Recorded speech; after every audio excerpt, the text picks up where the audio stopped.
Hello everyone. My name is the House of Fiction. And today we are gonna talk about the biggest problems in the MCU.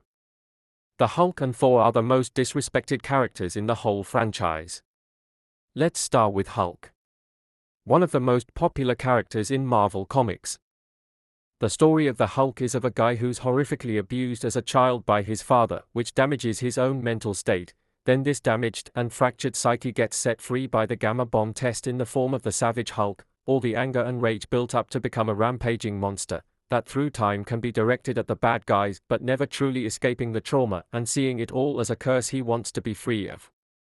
The MCU Hulk doesn't have his gamma bomb origin, and I understand it would be edited and used for other reasons elsewhere, but big screen and big themes, the big green needs his big origin. We also never seen Rick Jones in the MCU. He's a very important Marvel character in the Hulk's mythos and is missing from the entirety of the MCU. In the comics, Rick is best friend of Bruce Banner and the Hulk. He's also the reason why Hulk was created in the first place. Rick Jones was a rebellious youth, and one day he ran away from a state institution for troubled teens.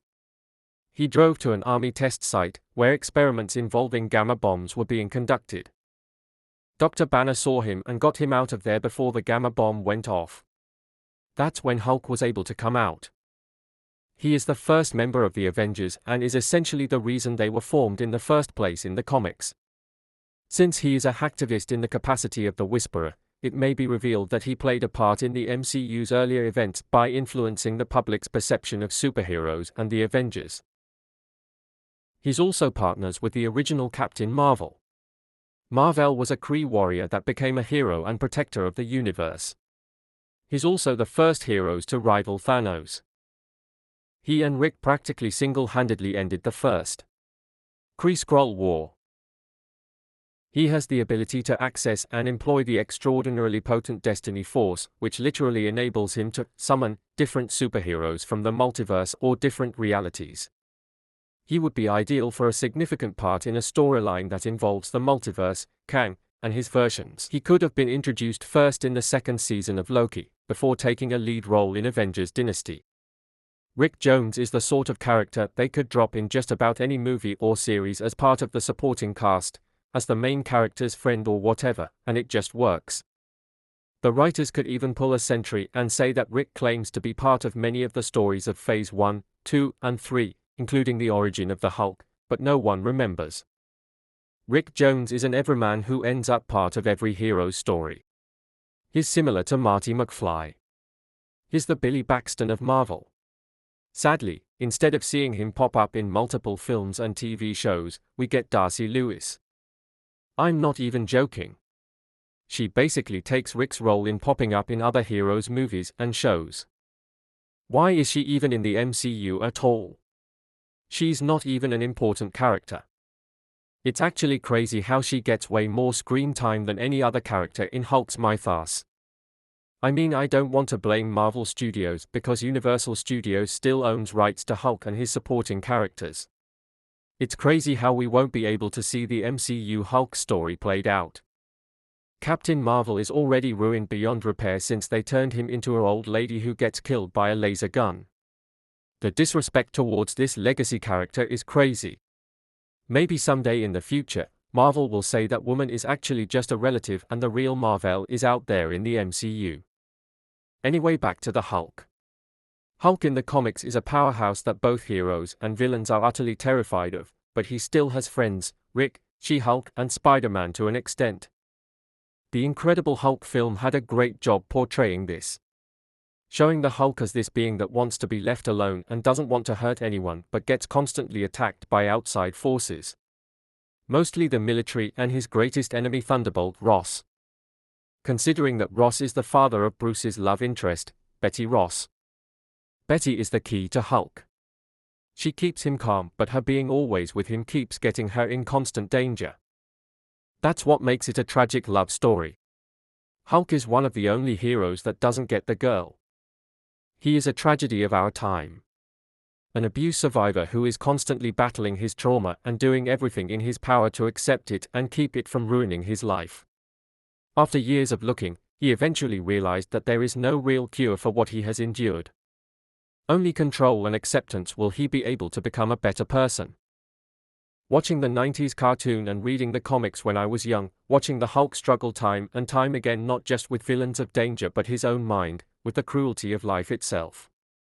The Hulk is endlessly engrossing as a character, always tragic yet always smashing his way through whatever life hits him with.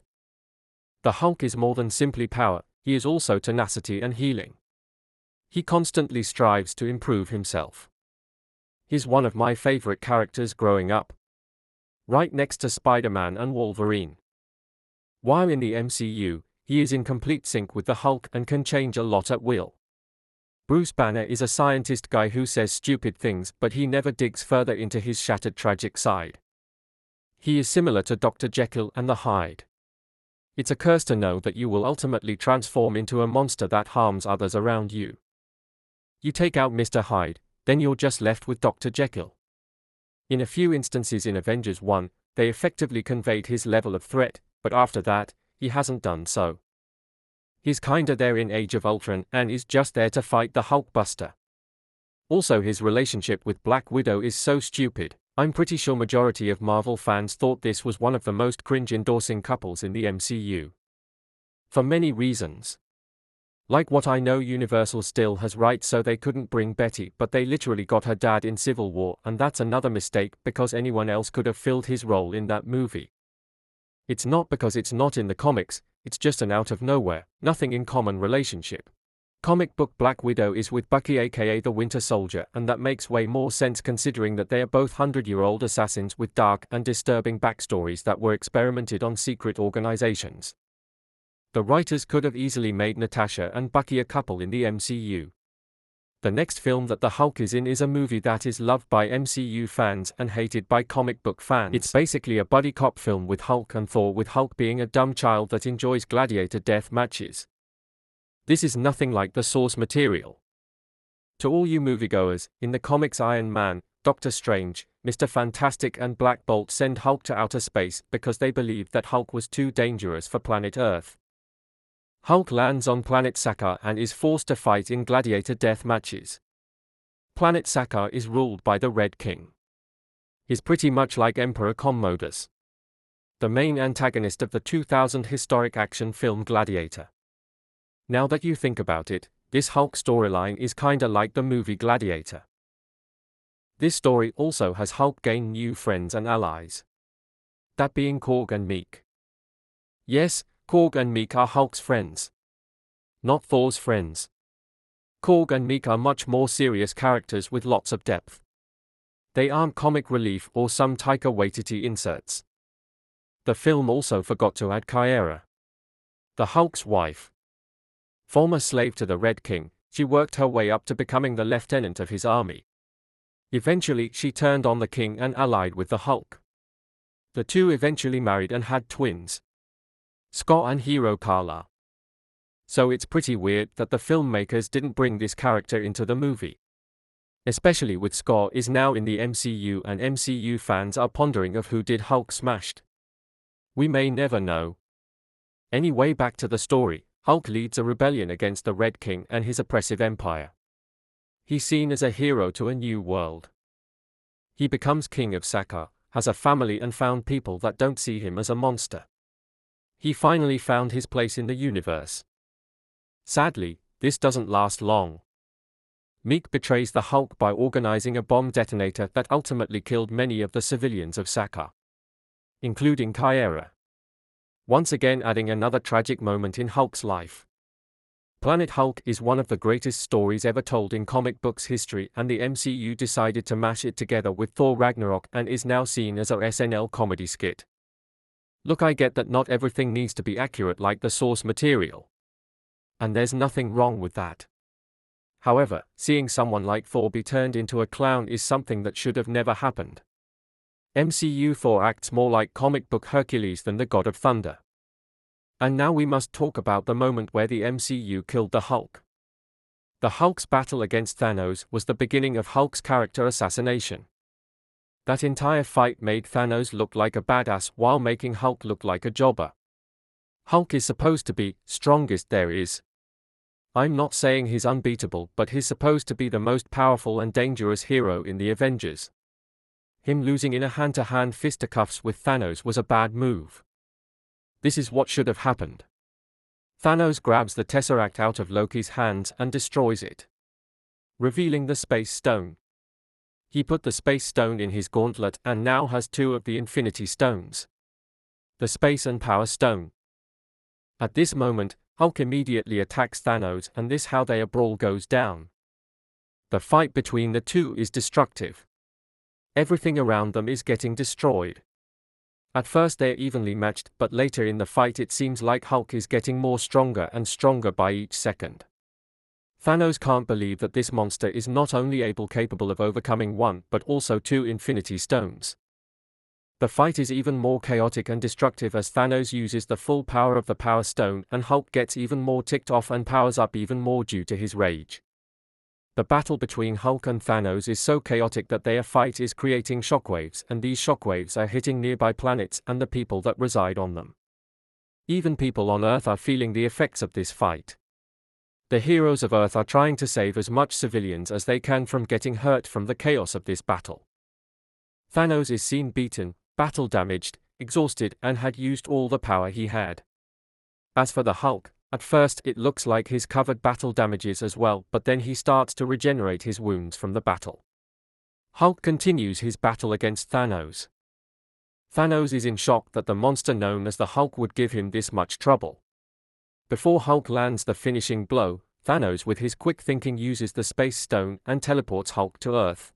Thanos then is retrieved by his Black Order and returns to base in order to heal himself from his battle against the Hulk. Hulk is one of the most powerful beings in the Marvel Universe. Almost no one in Marvel has the balls to challenge Hulk to a fight unless they have a death wish. Whenever characters like Hulk and Thor are fighting, their battles should cause planets to explode and wipe out solar systems. Like Dragon Ball Z levels of fights and destruction. And with the Hulk's anger, he would get even more stronger. To planetary, galaxies, solar systems, universal, multiversal level. And even higher than that. The Hulk should be a genuine world-ending threat. He technically has the strength to defeat anyone in the Marvel Universe because there's no upper limit to his power. He should be feared way more than he is. The only reason why we don't get that is because of legal rights. Anyway, back to the story. That is the end of the Hulk, because after getting thrashed by Thanos, we literally don't see him ever again. We only get Bruce Banner that acts like a dimwit. Hulk turned in APUSSY. Being too scared to fight Thanos.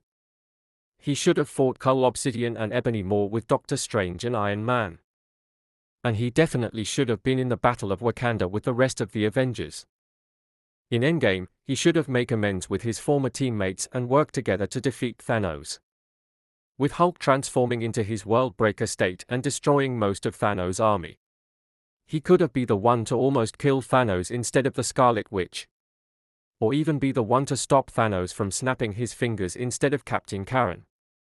You could still keep Iron Man snapping his fingers and Cap wielding Mjolnir and saying Avengers Assemble, but with these moments that I just said, Hulk would still be a menace and be an important factor in the final battle against Thanos. Unfortunately, we don't get that. The writers decided to kill the Hulk off screen and put in Professor Hulk. Hooray! They turned one of the most masculine complex characters in Marvel history into a goofy nerd. I don't need to talk about the disaster of a show called She-Hulk, considering that they also ruined one of my favorite female protagonists of all time as well. But enough me complaining about the MCU and how it's going down the gutter. Because I had been teasing you all about my MCU rewrite for ages. And don't worry everyone. I'm almost done with it. And I already finished my What If Phase 2 Was Good video, by the way. I also made this video for the ideas for the MCU reboot. Disney, if you are watching this, I am begging you to please listen to me. If you want Marvel to come back to its glory in the reboot, here's what you must do for the Hulk. You must work with Universal Studios over what you should do with the Hulk. Either let him go and have Universal have him, or fight for the rights of the Hulk and start a whole new movie series of the character. Now here are the ideas for the reboot. Introduce the leader as main villain in the Hulk's movie and get Doc Samson as an ally of Bruce Banner. For the next film, do the Crossroads storyline and have Hulk meet Sim. After that, do the full adaptation of Planet Hulk with Hulk going against the Red King. And finally do the full comic book adaptation of the World War Hulk storyline. Have Bruce Banner be the Grey Hulk in the first film. Or you could have him fight the Wendigo and introduce Alpha Flight. Look, this video is getting pretty damn long and I'm tired. So we will continue this in the next video about Thor. I really hope you all enjoyed this video and have a great day. Please press the like button and subscribe for the channel.